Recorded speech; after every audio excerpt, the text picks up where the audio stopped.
Cold drinks, cigarette, तंबाखू आणि इतर तंबाखूजन्य उत्पादनं महागण्याची शक्यता आहे।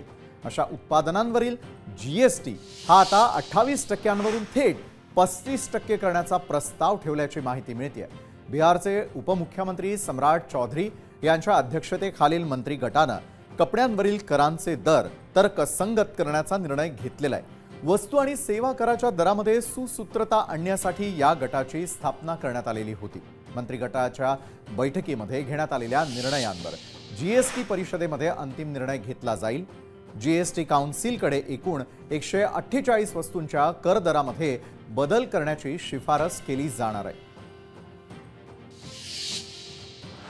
दरम्यान कोणकोणत्या वस्तूंवरील जीएसटी वाढू शकतो, अगदी थोडक्यात या संदर्भातला आढावा आपण आता घेणार आहोत। तर जीएसटी संदर्भात मंत्री गटाच्या सूचना काय आहेत? पेय, सिगारेट, पान मसाले, इतर तंबाखू संबंधित वस्तूंवरील कर हा सध्याच्या 28% वरून थेट 35% पर्यंत वाढवण्याचा प्रस्ताव आहे।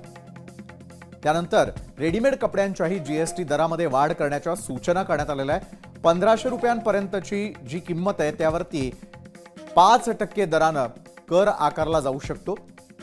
त्यानंतर 1500 ते 10,000 दरम्यान जर कपडे तुमच्याकडे असतील, त्याचं बिल तितकं झालेलं असेल तर 18% दराने कर घेतला जाणार आहे। 10,000 रुपयांच्या वर 28% वर हा कर असू शकतोय। तर या आधी जी बैठक झालेली होती त्यात नेमक्या काय सूचना करण्यात आलेल्या होत्या त्या देखील आपण आता जाणून घेणार आहोत। तर ऑक्टोबरच्या बैठकीमध्ये काय केल्या होत्या सूचना? पॅकेज ड्रिंकिंग वॉटर म्हणजेच 20 लिटर आणि त्याहून अधिक जर असेल तर जीएसटी 18% वरून तो 5% पर्यंत कमी करावा, अशा प्रकारची सूचना होती।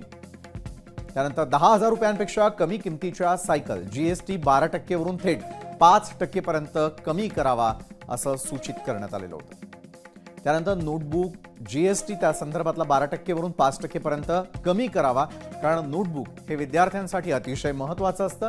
त्यापाठोपाठ 15,000 रुपये जर शूज जर तुम्ही घेत असाल 15,000 रुपयांपर्यंत तर जीएसटी 18 वरून तो थेट आता 28% पर्यंत वाढवा, कारण लक्झुरियस गोष्टींमध्ये या गोष्टींचा समावेश असतो।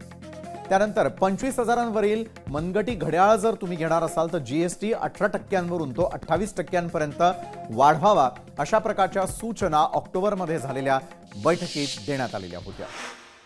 तर सिगारेट आणि तंबाखूजन्य पदार्थांबाबतचा जीएसटी वाढीचा जो प्रस्ताव आहे तो चुकीचा आहे असं म्हणता येणार नाही, अशी प्रतिक्रिया अर्थतज्ञ अजित अभ्यंकर यांनी दिलेली आहे। तसंच जीएसटी काउन्सिलमध्ये अनेक गोष्टी करण्याची गरज असल्याचं त्यांनी सुचवलं। दरम्यान LIC आणि इन्शुरन्सवरील कर हा 18% आहे, तो आता 5% करण्याची गरज असल्याचंही अजित अभ्यंकर यांनी म्हटलंय। चला पाहूयात। सिगरेट, एरिएटेड बेवरेजेस म्हणजे ज्याला पेप्सी, कोका कोला वगैरे, त्याच्यानंतर तंबाखू याच्यावरचे जे दर आहे ते 28% वरून 35% वरती नेणार आहेत। तर हा सिगरेट तंबाखूवरचा कर आणि हा कार्बोनेटेड जे ड्रिंक्स आहेत याच्यावरचा जीएसटीचा दर हा सध्याच्या 28% वरून 35% वरती नेण्याचा जो प्रस्ताव आहे तो सामाजिक दृष्ट्या विचार केला तर चुकीचा आहे असं म्हणता येणार नाही।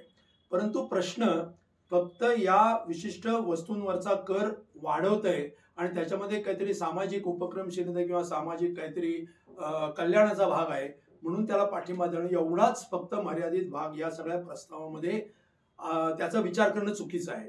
या जीएसटी काउन्सिलमध्ये ज्या अनेक गोष्टी करण्याची गरज आहे की जे 55वी काय 95वी जरी परिषद झाली तरी त्याचा कुठलाही विचार केला जाणार नाही असं मला वाटतं।